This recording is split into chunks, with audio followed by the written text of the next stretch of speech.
Hi viewers, అందరికీ నమస్తే. Welcome back to my channel MNC automobiles for car enthusiasts and casual videos.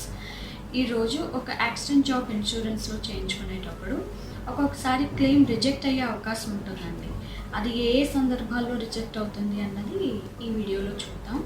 First of all, ఒక accident జాబ్ని ఇన్సూరెన్స్లో చేయించుకునేటప్పుడు మనం సబ్మిట్ చేయాల్సిన డాక్యుమెంట్స్ ఏంటి?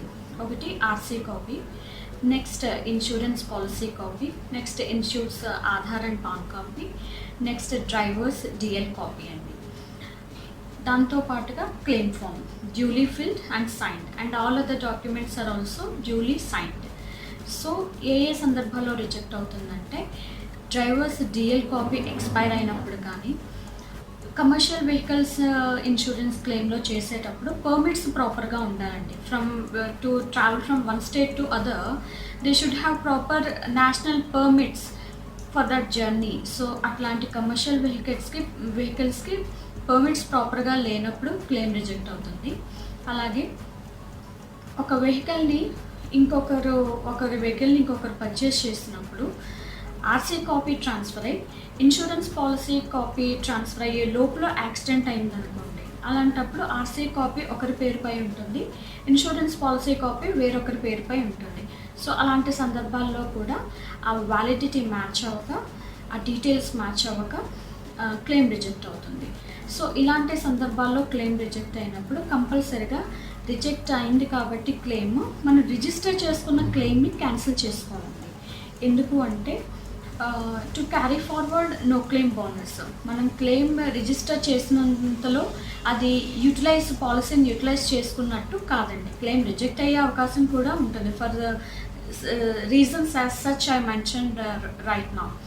సో మనం క్లెయిమ్ రిజెక్ట్ అయిన సందర్భంలో కంపల్సరీగా రిజిస్టర్ చేసుకున్న క్లెయిమ్ని క్యాన్సిల్ చేసుకోవాలి. అలాగే ప్రతి ఇన్సూరెన్స్ కంపెనీ కూడా ఇన్సూరెన్స్ రెన్యువల్ టైంలోనే వెహికల్ యొక్క details in the form of images ఒక రికార్డ్ మెయింటైన్ చేసుకుంటుంది.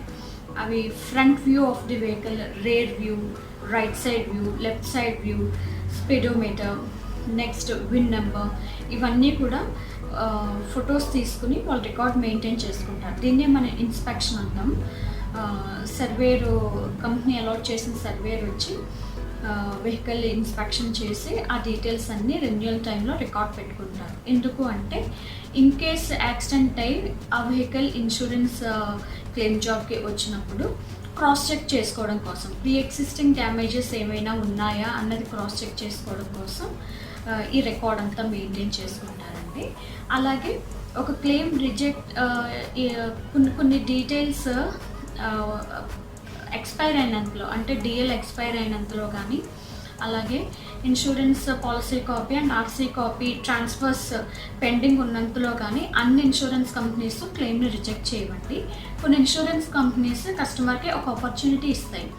అదేంటి అంటే, డిఎల్ రివైవ్ చేసుకోవచ్చు, ఇన్సూరెన్స్ పాలసీ కాపీ ట్రాన్స్ఫర్ కూడా చేసుకోవచ్చు అండి. దానికి ఒక పర్టికులర్ గ్రేస్ పీరియడ్ ఇవ్వచ్చు. అది 15 days అవ్వచ్చు, 1 month అవ్వచ్చు. లేదా కొన్ని ఇన్సూరెన్స్ కంపెనీస్ మనం ఆల్రెడీ క్లెయిమ్ పెట్టుకున్నాం కదండి, దాని వర్క్ ఫినిష్ అయ్యి బిల్లింగ్ అయ్యే లోపల కంపల్సరీగా రివైవ్ చేసుకోవడం కానీ ట్రాన్స్ఫర్ చేసుకోవడం కానీ తప్పకుండా చేయాలి. So this is all for today అండి. Let us get into some other different concept in next video. ఈ 3-4 బ్లాగ్స్ అన్నీ కూడా ఇన్సూరెన్స్కి సంబంధించి చూసాం మనం. నెక్స్ట్ బ్లాగ్లో we shall get into some other different concept. So this is all for today aunty. Please do subscribe my channel, share it, like it, and hit the bell icon for notifications. Thank you all. Good day.